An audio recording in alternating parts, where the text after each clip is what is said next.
Ihr seht Coffee Break German. Hallo und herzlich willkommen zu einer weiteren Folge von Coffee Break German to go. Unsere heutige Frage lautet: Wie alt bist du?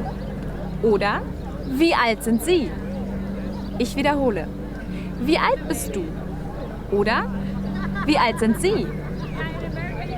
Mal sehen, was die Leute sagen. Los geht's! Ich bin 15. Ich bin 12. Ich bin 26 Jahre alt.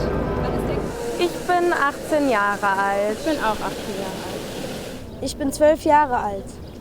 Wir sind beide 14. Ich bin 24 Jahre alt. Wir sind 29. Ja, beide. Ich bin noch 31. Ich bin 23. Ich bin 24. Ich bin 35 Jahre alt.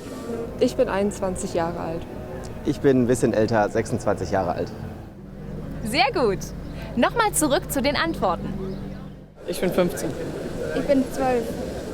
Ich bin 26 Jahre alt. Ich bin 18 Jahre alt. Ich bin auch 18 Jahre alt. Ich bin 12 Jahre alt. Wir sind beide 14. Ich bin 24 Jahre alt. Wir sind 29. Ja, beide. Ich bin noch 31. Ich bin 23. Ich bin 24. Ich bin 35 Jahre alt. Ich bin 21 Jahre alt.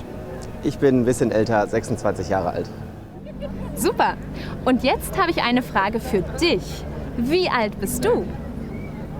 Aha, gut. Ich hoffe, dir hat die Show gefallen.